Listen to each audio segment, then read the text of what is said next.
Hi, everyone, and welcome to fan commentary on the pilot episode of Power Rangers Dinothunder Day of the Dino. Dinothunder was kind of like a mixed bag of puzzle pieces that the producers had to create with. What we had to deal with is that Ninja Storm, while it was fine, had a lot of issues, a lot of complaints, a lot of criticisms that it was a little too lighthearted on the comedy. It felt very different from past Power Ranger seasons. And then we had a very, very weird Super Sentai season, Abarangers, which is I could describe it as like extreme ranges, meaning very serious but very goofy at the same time. Which Sentai, that's kind of common, and that usually doesn't work too well when it comes to Power Rangers. And it was a dinosaur season, so they had to figure out a way to integrate all these criticisms and issues. But the cool thing is they also thought, well, this is a dinosaur season and we haven't had dinosaurs since the original MMPR days. Why not bring someone back from the past to capitalize on that, and so that we can not only redeem the series, show that we can actually make a unique, compelling story that continues the evolution of the series in a positive way, which they brought back Jason David Frank's character Tommy into the series for nearly a decade at this point.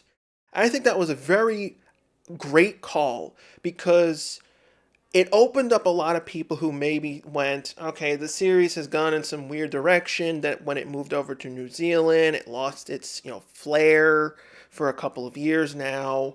I'll give this show a chance because they brought back my old character and it's a dinosaur season. I love dinosaurs.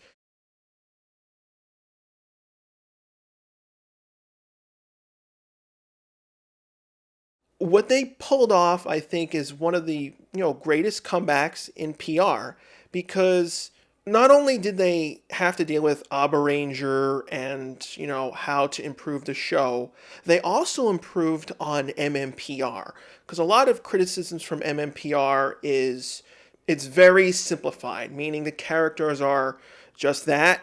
They're basic, they get along, and it was virtually perfect with just very few moments where it wasn't.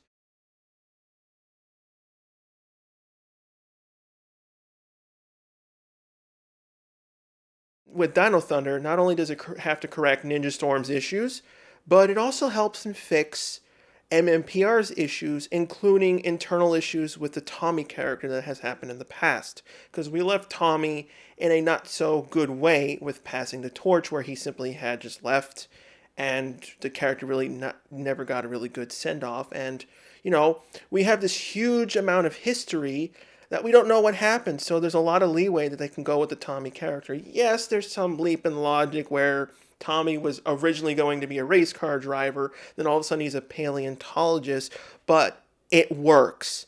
All these new characters, Tommy's reintroduction, Principal Randall, as we see here, where it adds into what MMPR was, the high school setting, but it's in a more realistic setting, which is another criticism that a lot of people didn't like of MMPR. It was too perfect, it was too simplistic, and it didn't feel like a genuine high school, where here it does. While it's also integrating key characters that will be used in DT.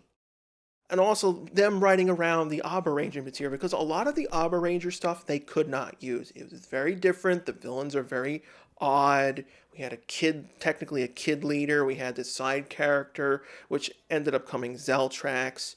So they had to work in all these ways, including our main characters. Now, this is another season that involves original three main characters, and we have a future fourth one, which Tommy will become later. And we have to now introduce all our main characters with Cassidy and Devin, who are now the replacements for Bulk and Skull. The spirit of MMPR is here, which is what I love, but they didn't copy it, which is what Megaforce is what was guilty of. And that's the reason why a lot of people didn't care for it, because it was just verbatim. With Dino Thunder, it was a different spin. We understood what they were doing. We came back from classic elements, and we had the key elements from MMPR, but it was in a completely different setting. Cassidy and Devin, while they're Bulk and Skull's counterparts, they are not Bulk and Skull.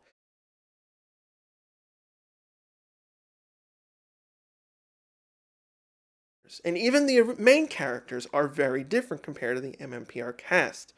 They're very realistic, meaning we have all these different archetype characters: jock, nerd, semi hippie with Kira. And they would never gel with each other. Like, how would these characters meet each other? Because these type of people would not be like friends. That's one of the criticisms of MMPR had. We had all these, different type of people, and you always wondered, how did they meet? We missed that origin bit where they became friends, while we get to see it here and how it progresses through the season. They don't start out as happy-go-lucky, and they enjoy them.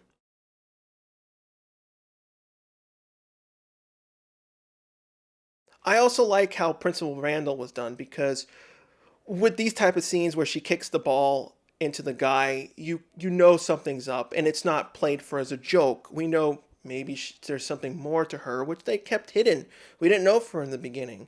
So we get all this nice, interesting setup, and what I also like, where Dino Charge kind of screwed up on, is that they had the Rangers be the comedic elements too to the season, which it doesn't really work having like that. With Dino Thunder, they were able to actually pull that off, because they pulled back on the comedy because they were so nervous on how the criticisms of Ninja Storm was. They wanted to be like, okay, we have that comedy. PR has to have comedy. There's nothing wrong with it, but we have to figure out a way to do it precisely the right way. And they pulled it off really well with the Rangers here.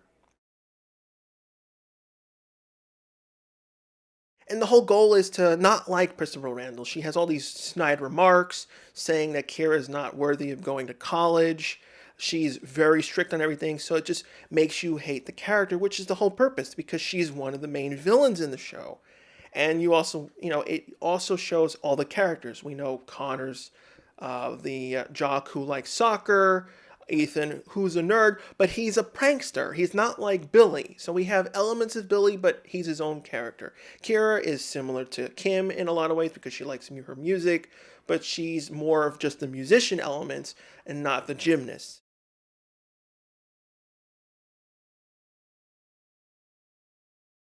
The one thing that made this vastly different to Abaranger is Anton Mercer's character, Mesogog, and the main villains. They took the cue from Lost Galaxy. Like in Lost Galaxy, Captain Mutiny and his Swabbies were the original core elements from the Ginga Man footage, which they did eventually use.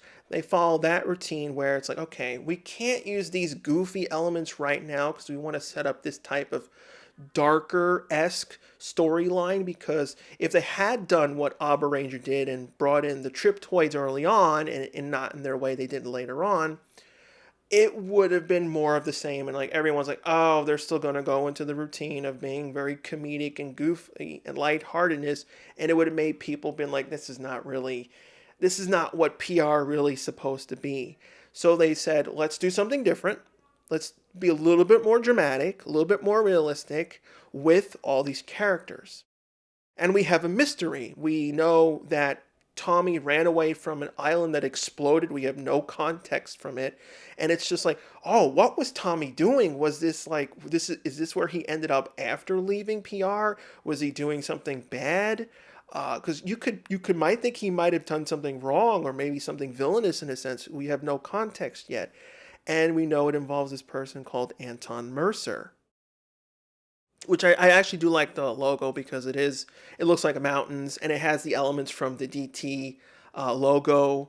So they have all these things that tie together, which is what I like about Dino Thunder the most, is that because they had Tommy coming back to the season, they were like, well, let's bring a lot of different nods to the various elements from each one, his past, of the character's past, and incorporate all the new stuff. Because what I think was the best part of Abaranger is that the Oscar character, Abare Black, he was a secondary character while he was their mentor, and it worked so fittingly well for the Tommy character, because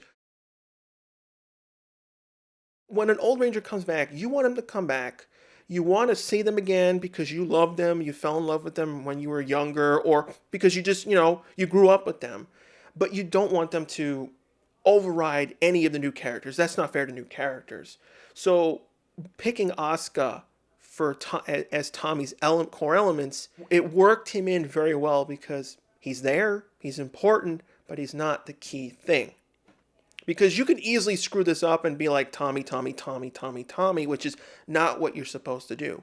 Also, the writers made sure to do their research on the character. They went back to MMPR and been like, well, Tommy has to evolve. He can't be the same as he was in MMPR. He can't be so lighthearted because he has many more years of experience in the world since he has left. But he still has his key elements of being stupid, forgetful, and then he does weird things because he doesn't think about it. And this all leads up into how he interacts with all the characters because he brings such like important information to the characters because he's experienced all this. This doesn't faze them and he can guide them when they deal with all this crazy nonsense. Like right now, Tommy is not scared of a running robotic dinosaur because he's so used to seeing this bizarre stuff. It doesn't faze him.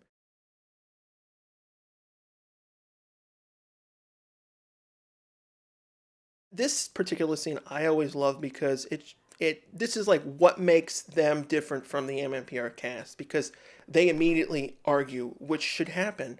And in MMPR that never happened. Everyone was always happy for the most part and rarely ever, complained or had issues. Like particularly when he was evil and he turned good, no one ever said anything, which is what the comics take advantage of and they explore that direction. Dinothunder, they were like, we need to do that. We needed to show that these people do not get along. Like, why would you? It's just three random people who got in trouble and are now stuck in detention because of, dumb reasons.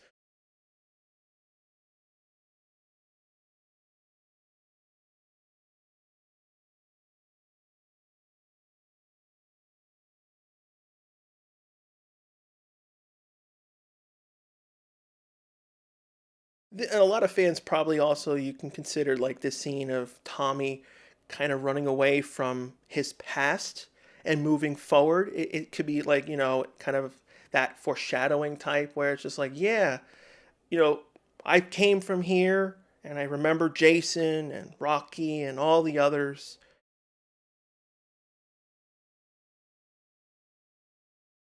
I also like how there's a lot of little, foreshadowing in here too, where we see the Dimetrazord bones over there for the future Zords. I particularly love this layer. It's very simplistic, but it's cool because it shows the elements of paleontology, dinosaurs, kind of special underground layer. It's its own thing, and it's very different compared to Ninja Ops, which was a room that was carved out of rock, and it was very obviously Japanese-esque, and it had all those type of things. And I did like this type of element with the Dino Gems, which gave them their powers, because it answers a lot of basic questions that MMPR had a gloss over, because half the characters had to be martial artists, which was convenient to the story, while in Dino Thunder, they're just regular kids that really don't have anything. So I particularly never liked it when the Rangers got civilian powers because they never get used all that often because it's expensive. But in Dino Thunder's case, it was very well executed because it adds to characters.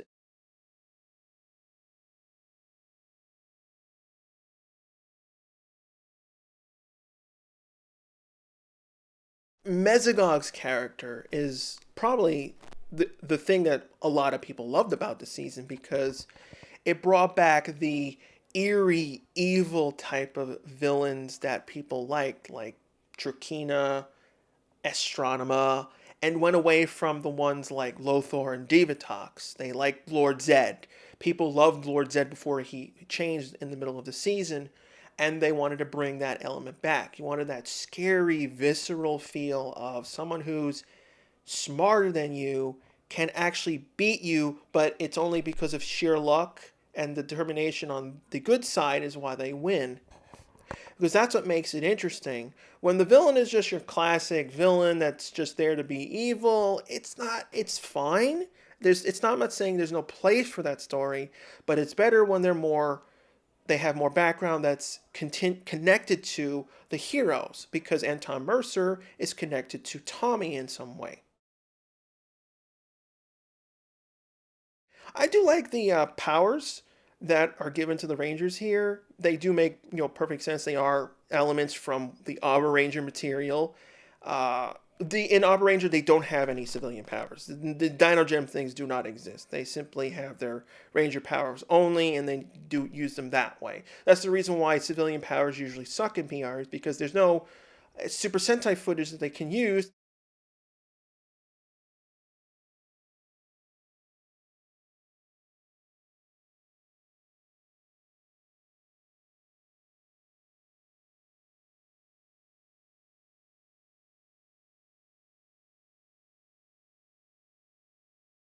I think what also motivated the producers and writers for this season was that the dinosaur seasons are very non-common in PR, except in recent times where they have Soldier be a one recently, but they usually kept them around 10 to 11 years apart since Jew Ranger to Abba Ranger. So it was like, well, we got to capitalize on this. It's something that doesn't come around often. Let's try to do it the best as we can, as far as we can go. And they just took a lot of different cues of like what fans enjoyed from the various seasons. Like I said, it's a combination of Lost Galaxy, MMPR, Lightspeed Rescue. It all feels like those seasons, which are really interesting, unique, and good, and they combined them all together. What also makes this work really well is because the cast is small. We have only Ethan, Connor, Kira, Tommy, Devin, and Cassidy, and Anton Mercer, with Trent later on, and of course, Principal Randall. You can do a lot of more stuff with the smaller cast versus bigger casts like Dino Charge, which is very difficult to balance and do and explore. With the core team just being four,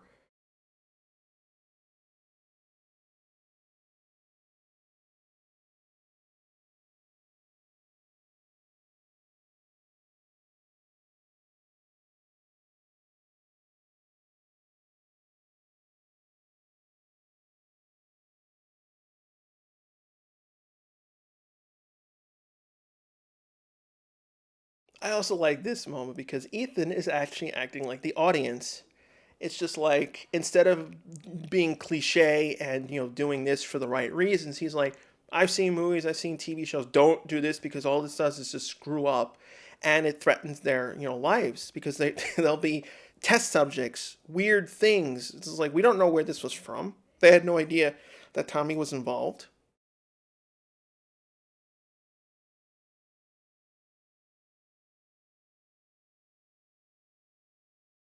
I like this scene. I really liked Cassidy and Devin because, again, comedy bits, but also she's trying to be a reporter here before we even really knew that's what she was trying to do. Because we thought, oh, maybe she was just an annoyance and she was just trying to show off. But no, she's trying to do her research so she can get, how to manipulate Tommy Oliver, so that because that's what a reporter does. She wants to get the answers, like who this person is, how do I push their buttons. So she immediately goes into Angel Grove and tries to figure out who he was when he was in high school.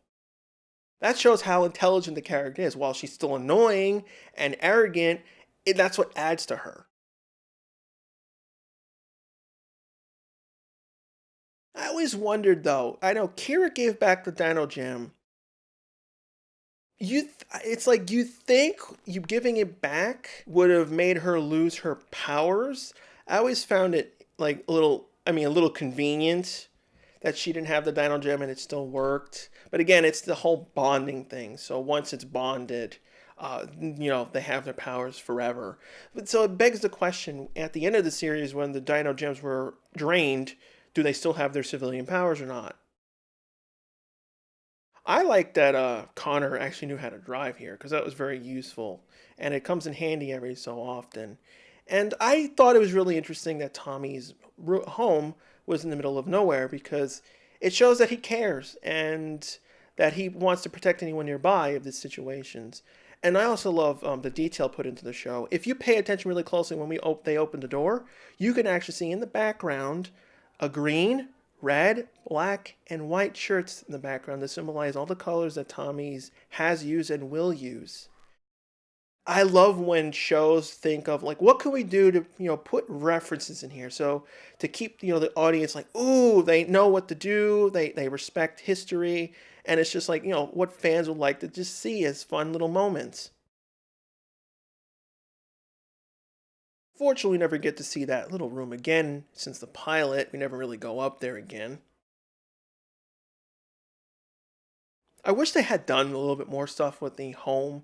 It would have been interesting to see them in that environment where, there's a big situation, but they're in just nice home setting versus just always using the base.